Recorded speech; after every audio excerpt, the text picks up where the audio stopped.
Welcome back, underdogs and misfits. So, how did we all like Bram Stoker's Dracula? That was fun, wasn't it?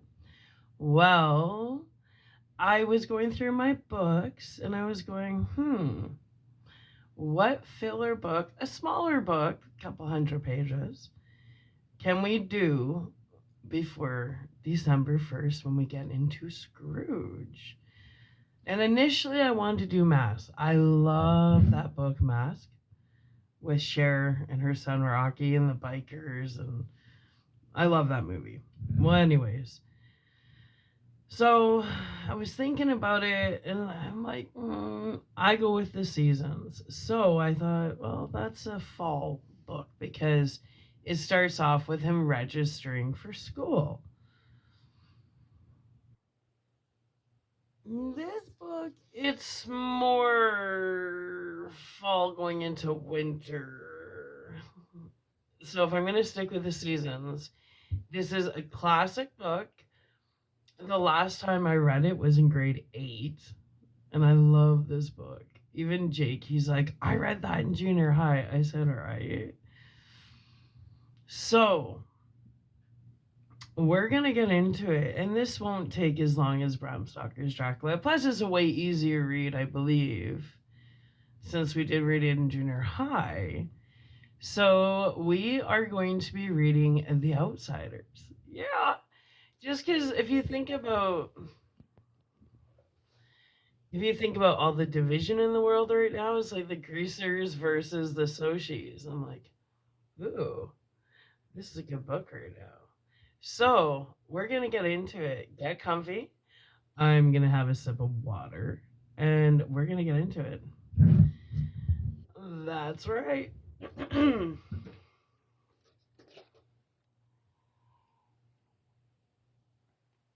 Mhm. Now I know it is because I bought this version recently, so I'm pretty sure it's the same. But there's a dear reader, so let's get into it. All right, dear reader, it is very difficult for me to write about myself, and especially The Outsiders, which was written at a horrendous time in my life, was published by a series of mind-boggling synchronicities and has gone further than any author dared dream. But I'll give it a shot. I wrote The Outsiders when I was 16 years old. Actually, I began it when I was 15 as a short story about a boy who was beaten up on his way home from the movies. But I didn't just write The Outsiders, I lived it. Looking back, I realized how important it was to me to have another life at that time, to be someone else, to deal with problems I had to face, and write my own way to some sort of understanding and coping. This is all in hindsight. At the time, I was mad about the social situation in my high school. I desperately wanted something to read that dealt realistically with teenage life. I knew I was going to be a writer. I loved to write. I began in grade school because I loved to read and liked the idea of making stories happen the way I wanted them to. By the time I was in high school, I had been practicing for years, so I was both elated and not surprised when I received my publishing contract on the day I graduated from high school. The Outsiders has taken me many places I never dreamed of going. It introduced me to people I would never otherwise have met. Although the names Patrick Swayze, Tom Cruise, Matt Dillon, Rob Lowe, C, Thomas Howell, Emilio Estevez, and Ralph Macchino are familiar to most people. Oh, amazing actors. What a list, eh? and conjure visions of movie stars and glamour. I remember a group of sweet, goofy, incredibly talented, and at the time, incredibly normal teenage boys. I was involved in every aspect of filming the movie version of The Outsiders. How cool, right? Yeah.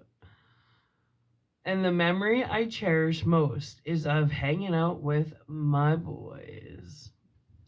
Nice. I like that. I like the note. I owe Francis Coppola a debt of thanks, not only for the respect, kindness, and friendship I personally received from him, but for the fact that he made the movie for the fans of the book. He shot a faithful adaptation, consulting me for everything from locations to wardrobe, but it was the fans of the book he wanted to please. And as far as I know, he is the only director to go back and assemble a more complete movie, The Outsiders, the complete novel DVD, because those fans asked him to.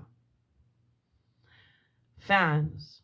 I receive letters from every state, from dozens of foreign countries, from 12-year-olds and 40-year-olds, from convicts and policemen, teachers, social workers, and of course, kids.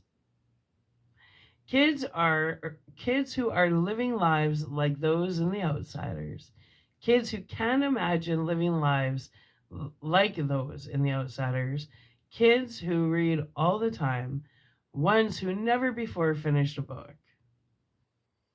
The letters saying, I loved the book, are good. The ones that say, I never liked to read before and now I read all the time, are better.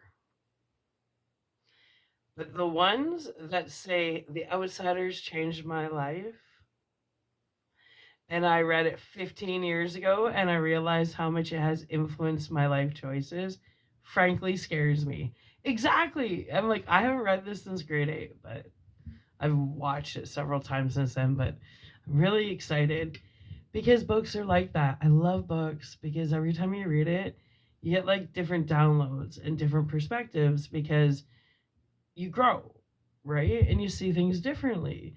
That's why books are so magical because they always change, because we change. Therefore, our beliefs create our reality. So our reality is forever evolving. So since I haven't read this for, well, basically 30 years, I'm going to really enjoy it. I will. Anyway, who am I to change anyone's life?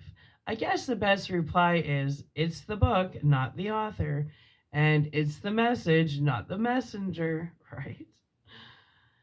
A lot of the time, I feel that The Outsiders was meant to be written, and I was chosen to write it. It's certainly done more good than anything I could accomplish on a personal level. If this sounds like I'm overwhelmed by the decades of incredible response to what began as a short story I started when I was 15 years old, well, I guess that's the truth. Stay gold. S.E. Hinton. Yeah! I'm already excited. Like, let's get into it. Let's get into it. Let me adjust. Let me get that going. Are we ready? Yeah, we are. Okay. Yeah. Get my lighting ready. The Outsiders. S.E. Hinton. Okay. Get through all these beginning papers. That's a lot of wasted paper. Whoa! Are you guys ready? Let's take the adventure. Let's do it. Chapter 1. When I stepped out into the bright sunlight from the darkness of the movie house, I had only two things on my mind: Paul Newman and a ride home. I was wishing I looked like Paul Newman. He looks tough and I don't. But I guess my own looks aren't so bad. I have light brown, almost red hair, and greenish gray eyes. I wish they were more gray because I hate most guys that have green eyes, but I have to be content with what I have. My hair is longer than a lot of boys wear theirs, squared off in back and long at the front and sides. But I am a greaser, and most of my neighborhood rarely bothers to get a haircut. Besides, I look better with long hair. I had a long walk home and no company, but I usually loan it anyway, for no reason except that I like to watch movies undisturbed so I can get into them and live them with the actors. When I see a movie with someone, it's kind of uncomfortable. Like having someone read your book over your own shoulder. I'm different that way. I mean, my second oldest brother, Soda, who is 16 going on 17, never cracks a book at all. And my oldest brother, Daryl, who we call Derry, works too long and hard to be interested in a story or drawing a picture. So I'm not like them. And nobody in our gang digs movies and books the way I do. For a while there, I thought I was the only person in the world that did, so I loaned it. Soda tries to understand, at least, which is more than Derry does. But then, Soda is different from anybody. He understands everything. Almost. Like he's never hollering at me all the time the way Derry is. Or treating me as if I was 6 instead of 14. I love Soda more than I've ever loved anyone, even mom and dad. He's always happy go lucky and grinning, while Derry's hard and firm and rarely grins at all. But then, Derry's gone through a lot in his 20 years. Grown up too fast, Soda Pop will never grow up at all. I don't know which way's the best. I'll find out one of these days. Anyway, I went on walking home thinking about the movie and then suddenly wishing I had some company. Greasers can't walk alone too much or they'll get jumped. Or someone will come by and scream, "Greaser!" at them, which doesn't make you feel too hot, if you know what I mean. We get jumped by the Sox. I'm not sure how you spell it, but it's the abbreviation for the socials, the jet set, the West Side rich kids. It's like the term greaser, which is used to class all us boys on the East Side.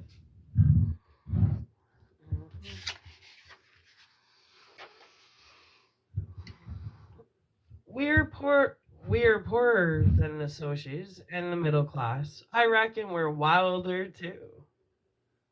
Not like the Socs who jump greasers and wreck houses and throw beer blasts for kicks and get editorials in the paper for being a public disgrace. One day and an asset to society the next. Greasers are almost like hoods. We steal things and drive old scooped up cars and hold up gas stations and have a gang fight once in a while. I don't mean I do like that, things like that. Derry would kill me if I got into trouble with the police. Since mom and dad were killed in an auto wreck, the three of us get to stay together only as long as we behave. So Soda and I stay out of trouble as much as we can, and we're careful not to get caught when we can't.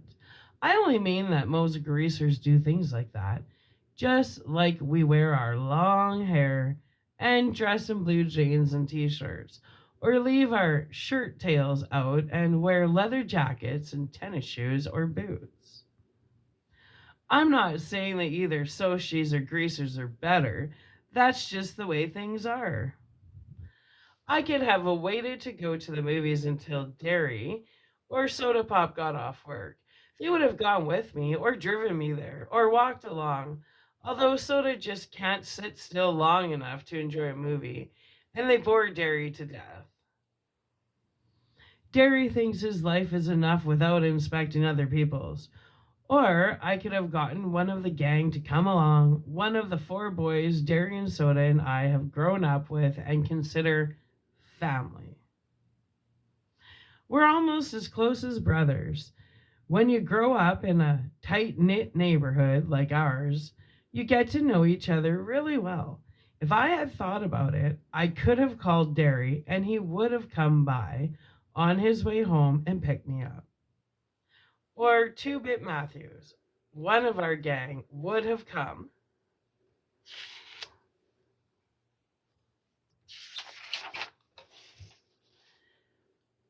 to get me in his car if I had asked him. But sometimes I just don't use my head.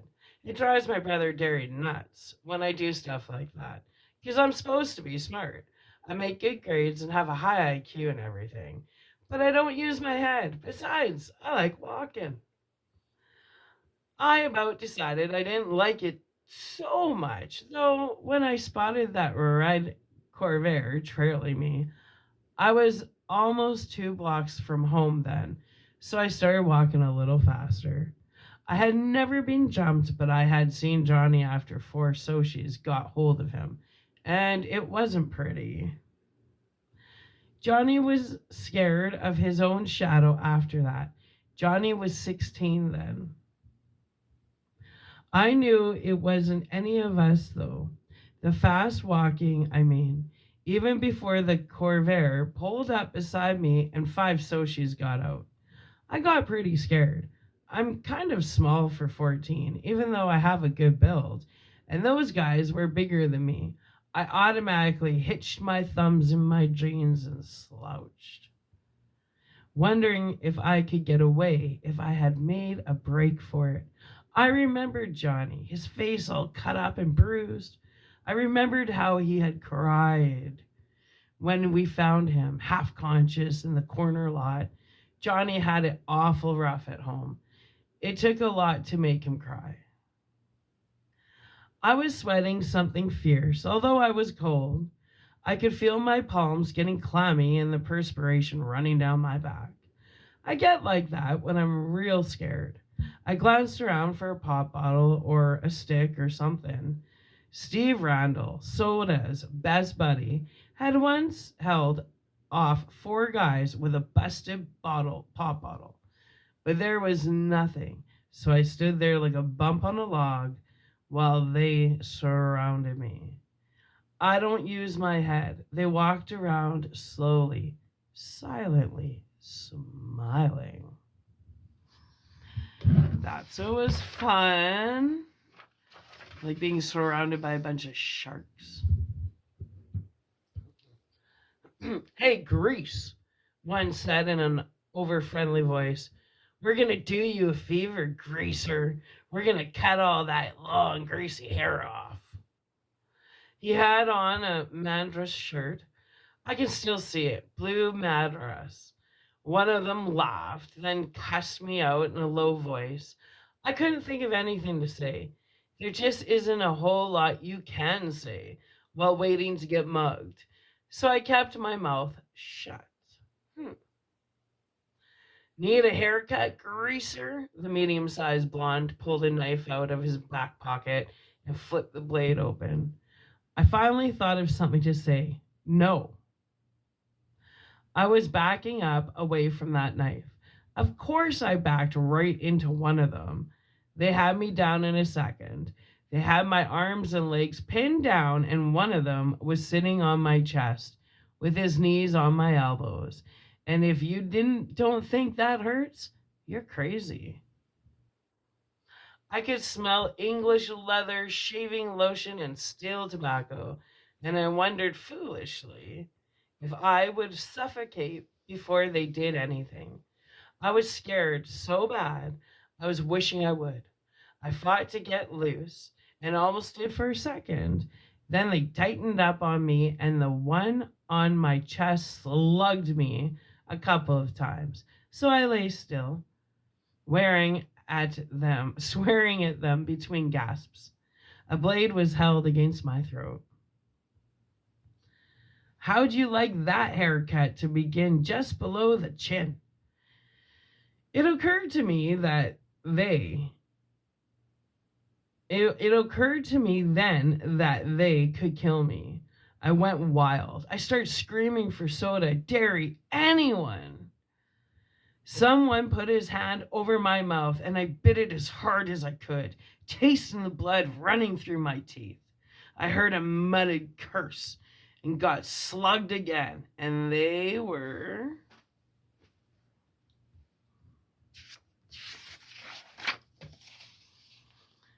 stuffing a handkerchief in my mouth. One of them kept saying, "Shut him up, for Pete's sake, shut him up." Then there were shouts and the pounding of feet, and the Soshis jumped up and left me lying there, gasping. I lay there and wondered what in the world was happening. People were jumping over me and running by me, and I was too dazed to figure it out. Then someone had me under the armpits and was hauling me to my feet. It was Derry. "Are you all right, pony boy?" He was shaking me and I wished he'd stop. I was dizzy enough anyway. I could tell it was Derry though. Partly because of the voice and partly because Derry's always rough with me without meaning to be. "I'm okay. Quit shaking me, Derry. I'm okay." He stopped instantly. "I'm sorry." He wasn't really. Derry isn't ever sorry for anything he does. It seems funny to me that he should look just exactly like my father and act exactly the opposite from him. My father was only 40 when he died, and he looked 25, and a lot of people thought Derry and Dad were brothers instead of father and son. But they only looked alike. My father was never rough with anyone without meaning to be. Derry is 6'2" and broad-shouldered and muscular. He has dark brown hair that kicks out in front and a slight cowlick in the back, just like Dad's, but Derry's eyes are his own. He's got eyes that are like two pieces of pale blue-green ice. They've got a determined set to them, like the rest of him. He looks older than 20, tough, cool, and smart. He would be real handsome if his eyes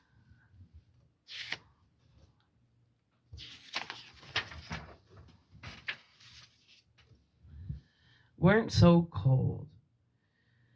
He doesn't understand anything that is not plain hard fact, but he uses his head. I sat down again, rubbing my cheek where I'd been slugged the most. Derry jammed his fists in his pockets.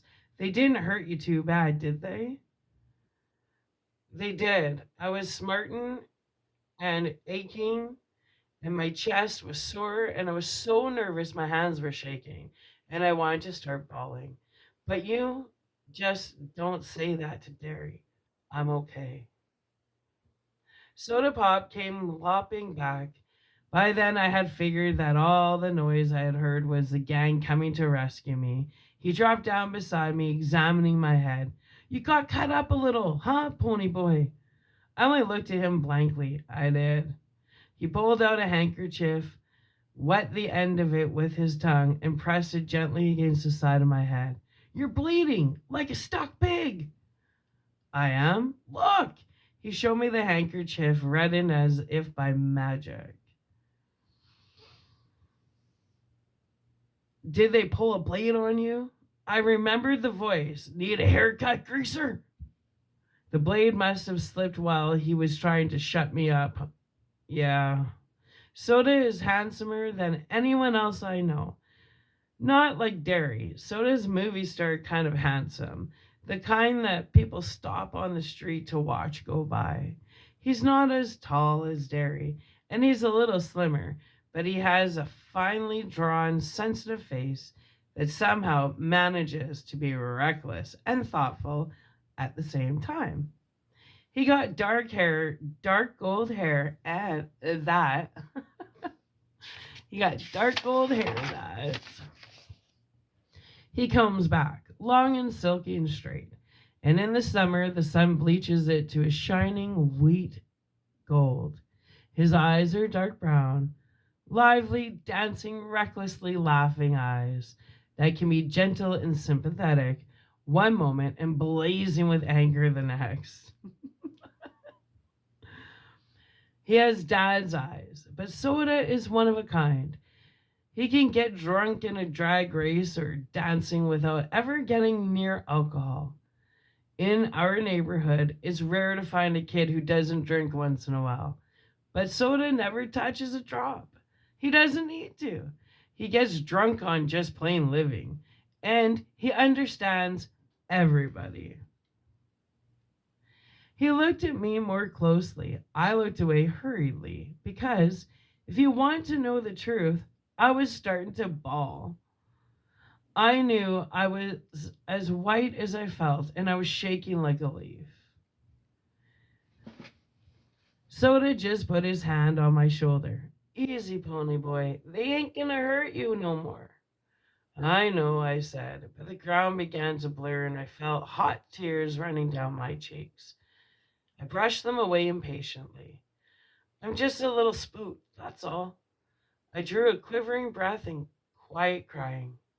You just don't cry in front of Derry, not unless you're hurt like Johnny had been that day we found him in the vacant lot. Compared to Johnny, I wasn't hurt at all.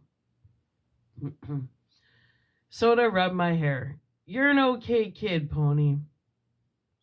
I had to grin at him. Soda can make you grin no matter what.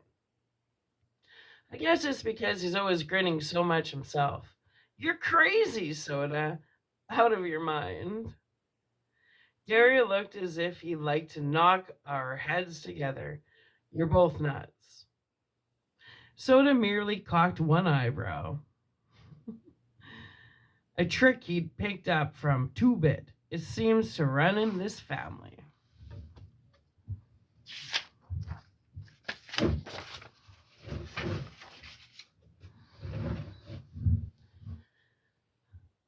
Gary stared at him for a second, then cracked a grin. Soda Pop isn't afraid of him like anyone else and enjoys teasing him. I'd just as soon tease a full-grown grizzly, but for some reason, Gary seemed to like being teased by Soda. Our gang had chased the Soshis to their car and heaved rocks at them. They came running towards us now. Four lean, hard guys. They were all as tough as nails and looked it. I had grown up with them, and they accepted me, even though I was younger, because I was Derry and Soda's kid brother, and I kept my mouth shut. Good. Steve Randall was 17, tall and lean, with thick, greasy hair he kept combed in complicated swirls. He was cocky, smart, and Soda's best buddy since grade school. Steve's specialty was cars. He could lift a hubcap quicker and more quietly than anyone in the neighborhood, but he also knew cars upside down and backward, and he could drive anything on wheels. He and Soda worked at the same gas station. Steve part-time and Soda full-time, and their station got more customers than any other in town. Whether that was because Steve was so good with cars or because Soda attracted girls like honey draws flies, I couldn't tell. I liked Steve only because he was Soda's best friend. He didn't like me. He thought I was a tag along and a kid. Soda always took me with them when they went places, if they weren't taking girls, and that bugged Steve. It wasn't my fault. Soda always asked me. I didn't ask him. Soda doesn't think I'm a kid. Two-Bit Matthews was the oldest of the gang and the wisecracker of the bunch. He was about 6 feet tall, stocky in build, and very proud of his long, rusty-colored sideburns. He had gray eyes and a wide grin, and he could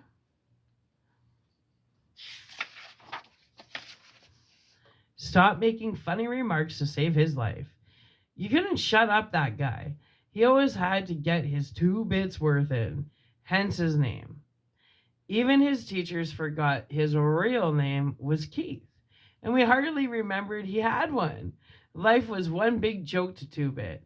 He was famous for shoplifting and his black handled switchblade, which he couldn't have acquired without his first talent.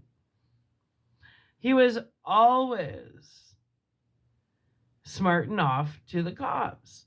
He really couldn't help it. Everything he said was so irresistibly funny that he just had to let the police in on it to brighten up their dull lives. That's the way he explained it to me. He liked fights, blondes, and for some unfathomable reason, school. He was still a junior at 18 and a half, and he never learned anything. He just went for the kicks. I liked him really well because he kept us laughing at ourselves as well as at other things. He remembered me of Will Rogers, or he reminded me of Will Rogers. Maybe it was that grin. If I had to pick the real character of the gang, it would be Dallas Winston. Dally. I used to like to draw his picture when he was in a dangerous mood, for then I could get his personality down in a few lines. He had an elfish face, with high cheekbones and a pointed chin, small, sharp animal teeth, and ears like a lynx.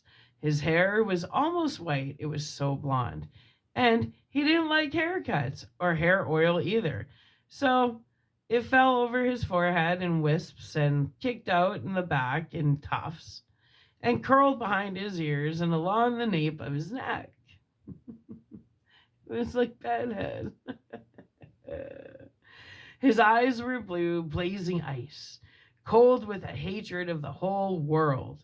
Dally had spent 3 years on the wild side of New York. Ooh.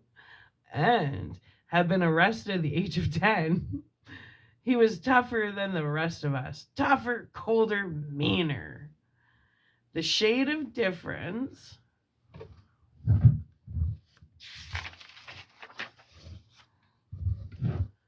that separates a greaser from a hood wasn't present in Dally. He was as wild as the boys in the downtown outfits, like Tim Shepard's gang. In New York, Dally blew off steam in gang fights. But here, organized gangs are rarities. There are just small bunches of friends who stick together. And the warfare is between the social classes. A rumble, when it's called, is usually born of a grudge fight, and the opponents just happen to bring their friends along. Oh, there are a few named gangs around, like the River Kings and the Tibber Street Tigers. But here in the Southwest, there's no gang rivalry. So Dally, even though he could get into a good fight sometimes, had no specific thing to hate. No rival gang, only Soshis, and you can't win against them no matter how hard you try. Because they've got all the breaks, and even whipping them isn't going to change that fact. Maybe that was why Dallas was so bitter. He had quite a reputation. They have a file on him down at the police station. He had been arrested. He got drunk. He rode in rodeos, lied, cheated, stole, and rolled drunks, jumped small kids. He did everything. I didn't like him, but he was smart and had to respect him. Johnny Cade was last and least. If you can picture a little dark puppy that has been kicked too many times and is lost in a crowd of strangers, you'll have Johnny. He was the youngest next to me, smaller than the rest, with a slight build. He had big black eyes in a dark tanned face. His hair was jet black and heavily greased and combed to the side, but it was so long that it fell in shaggy bangs across his forehead. He had a nervous, suspicious look in his eyes, And then the beating he got from the Sochies didn't help matters. He was the gang's pet, everyone's kid brother. His father was always beating him up, and his mother ignored him, except when she was hacked off at something. And then you could hear her yelling at him clear down at our house. I think he hated that worse than getting whipped. He would have ran away a million times if he hadn't been there. If it hadn't been for the gang, Johnny would never have known what love and affection are. I wiped my eyes hurriedly. Did you catch him? Nope. They got away this time, that dirty. Two-Bit went on cheerfully, calling the Sochies every name he could think of or make up. The kid's okay. I'm okay. I tried to think of something to say. I'm usually pretty quiet around people, even the gang. I changed the subject. I didn't know you were out of the cooler yet, Dally. Good behavior. Got off early. Dallas lit a cigarette and handed it to Johnny. Everyone sat down to have a smoke and relax. A smoke always lessens the tension. I had quit trembling and my collar was back. The cigarette was calming me down. Two-Bit cocked an eyebrow. Nice looking bruise you got there, kid. I touched my cheek gingerly. Really? Two-Bit nodded sagely. Nice cut, too. Makes you look tough. Tough and tough are two different words. Tough is the same as rough. Tough means cool, sharp, like a tough-looking Mustang, or a tough record. In our neighborhood, both are compliments.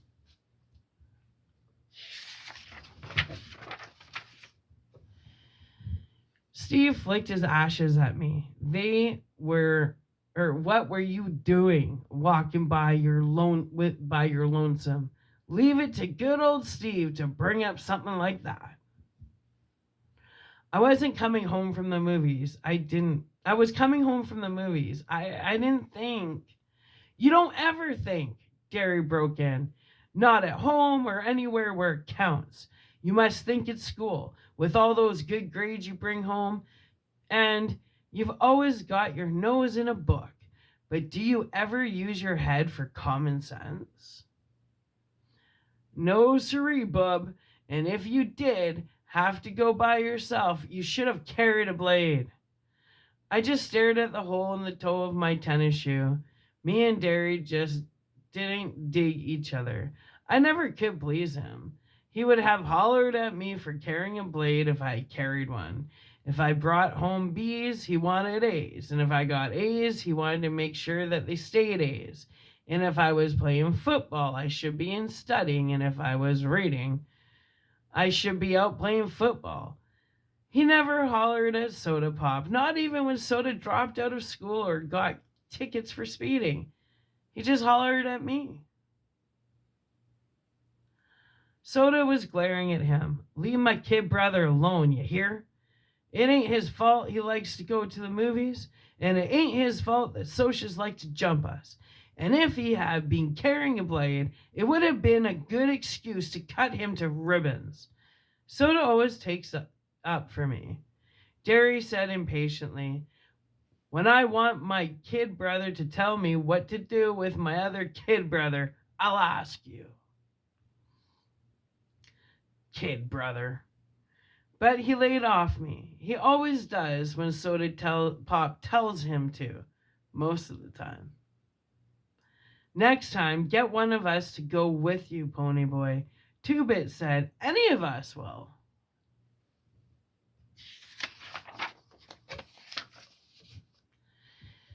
Speaking of movies, Dally yawned, flipping away his cigarette butt. I'm walking over to the nightly double tomorrow night. Anybody want to come and hunt some action? Steve shook his head. Me and Soda are picking up Evie and Sandy for the game. He didn't need to look at me the way he did right then. I wasn't going to ask if I could come. I'd never tell Soda because he really liked Steve a lot. But sometimes I can't stand Steve, Randall. I mean it. Sometimes I hate him. Derry sighed just like I knew he would. Derry never had time to do anything anymore. I'm working tomorrow night. Dally looked at the rest of us. How about y'all? Two-Bit, Johnny Cake, you and Pony wanna come? Me and Johnny'll come, I said. I knew Johnny wouldn't open his mouth unless he was forced to. Okay, Derry.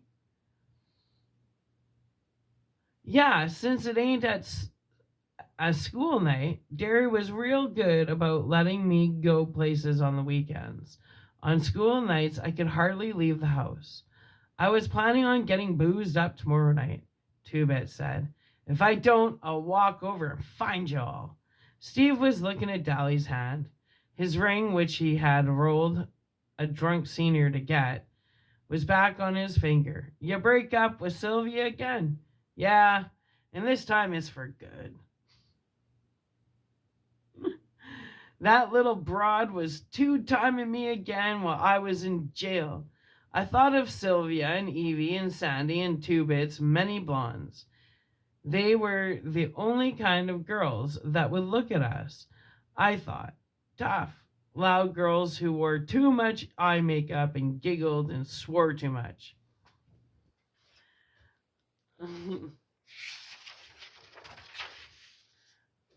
I liked Soda's girl Sandy just fine though. Her hair was natural blonde and her laugh was soft, like her china blue eyes. She didn't have a real good home or anything and was our kind greaser, but she was a real nice girl. Still, lots of times I wondered what other girls were like. The girls who were bright eyed and had their dresses a decent length and acted as if they liked to spit on us if given a chance. Some were afraid of us. And remembering Dallas Winston, I didn't blame them. But most looked at us like we were dirt, gave us the same kind of look that the socialists did when they came by in their Mustangs and Corvairs and yelled, Grease! At us. I wondered about them, the girls, I mean. Did they cry when their boys were arrested, like Evie did when Steve got hauled in? Or did they run out on them the way Sylvia did Dallas? But maybe their boys didn't get arrested or beaten up or busted up in rodeos. I was still thinking about it while I was doing my housework that night. I had to read Great Expectations for English, and that kid, Pip, he reminded me of us. The way he felt marked lousy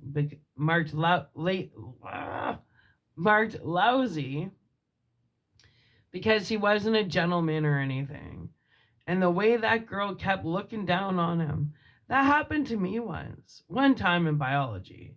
I had to dissect a worm, and the razor wouldn't cut, so I used my switchblade. The minute I flicked it out, I forgot what I was doing, or I would never have done it. This girl right beside me kind of gasped and said, They are right. You are a hood. That didn't make me feel so hot. They were there were a lot of socials in that class. I get put in A classes because I'm supposed to be smart. And most of them thought it was pretty funny. I didn't, though. She was a cute girl. She looked real good in yellow.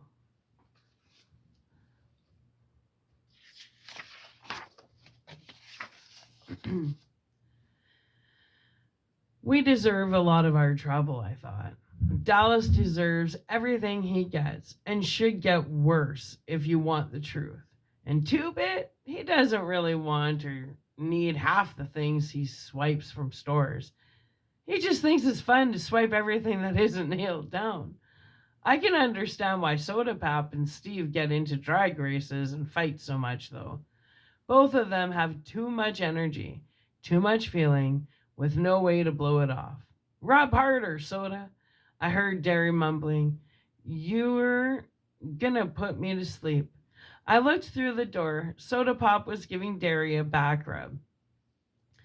Derry is always pulling muscles. His roof's houses, and he's always trying to carry 2 bundles of roofing up the ladder. I knew Soda would put him to sleep because Soda can put about anyone out when he sets his head to it. He thought Derry worked too hard anyway. I did too. Derry didn't deserve to work like an old man when he was only 20. He had been a real popular guy in school. He was captain of the football team and he had been voted Boy of the Year. But we just didn't have the money for him to go to college, even with the athletic scholarship he won. And now he didn't have time between jobs to even think about college. So he never went anywhere and never did anything anymore except work out at gyms and going skiing with some old friends of his sometimes. I rubbed my cheek where it had turned purple. I had looked in the mirror and it did make me look tough, but Derry had made me put a band-aid on the cut. I remembered how awful Johnny had looked when he got beaten up. I had just as much right to use the streets as the socialists did, and Johnny had never hurt them. Why did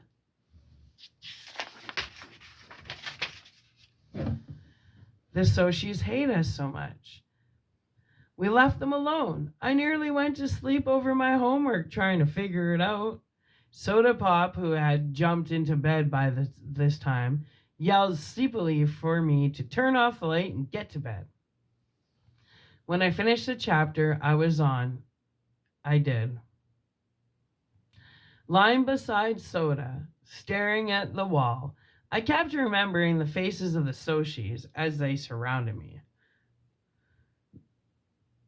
That blue Madras shirt, the blonde was swearing, and I could still hear a thick voice. Need a haircut, greaser? I shivered. You cold, pony boy? A little, I lied. Soda threw one arm across my neck. He mumbled something drowsily. Listen, kiddo, when Derry hollers at you, he don't mean nothing. He just got more worries than somebody his age ought to. Don't take him serious, you dig, Pony? Don't let him bug you. He's really proud of you because you're so brainy. It's just because you're the baby. I mean, he loves you a lot. Save? Sure, I said, trying for Soda's sake to keep the sarcasm out of my voice. Soda? Yeah. How come you dropped out? I never had gotten over that. I could hardly stand it when he left school. 'Cause I'm dumb. The only things I was passing anyway were auto mechanics and gym. You're not dumb. Yeah, I am. Shut up and I'll tell you something. Don't tell Derry though. Okay. I think I'm gonna marry Sandy after she gets out of school and I get a better job and everything. I might wait till you get out of school though, so I can still help Derry with the bills and stuff. Tough enough till I get out, though, so you can keep Derry off my back. Don't be like that, kid. I told you he don't mean half of what he says. You in love with Sandy? What's it like?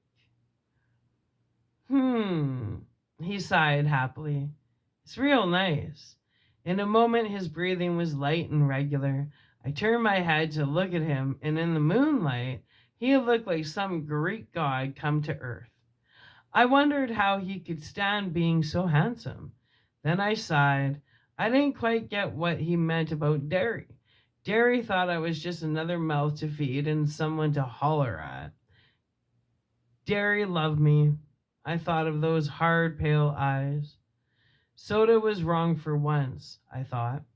Derry doesn't love anyone or anything, except maybe Soda. I didn't hardly think of him as being human. I don't care. I lied to myself. I don't care about him either. Soda's enough, and I'd have him until I got out of school. I don't care about Derry, but I was still lying, and I knew it. I lie to myself all the time, but I never believe me. Cool. Okay. Upload this and let's get into chapter 2. I love this book. Yeah. Okay. Well, I hope you come back for chapter 2. Yeah. I totally love reading. I'm a total book nerd. All right. I'm going to upload this. Take a little intermission and we're going to come back for chapter 2. 2. That's right. Chapter 2. So, I want you to think of something right now since we just started the book. What are you currently? Would you describe yourself as a greaser or a socialite? And currently, do you fall in the category of greaser or socialite? And I want you to think back to your young junior high teenage years. Were you a greaser mind or a socialite mind? If you are the same as you were as a teenager, good for you for maintaining authenticity. But if you're the opposite of what you were a teenager, I want you to start asking yourself why, what happened, what changed. Were you a socialite that turned into a greaser because you just like, fuck this fake life bullshit, I want to hang out with real people? Who are the greasers? Or were you a greaser that wanted to be like the Joneses? You're like, I'm going to pretend I never came from that rough, poor lifestyle, and I'm just going to be pretend, because I want to be like the Joneses. I want to be a greaser. I want to be a follower, not a leader. I want to drive a nice car and wear white V-neck sweaters that say Harvard on them. So, what are you currently? Are you a greaser or a socialite? And what were you in junior high and high school? Were you a greaser or a socialite? Have you maintained authenticity all these years? Or did you switch it up? And why? Oh, we're going to start asking some questions.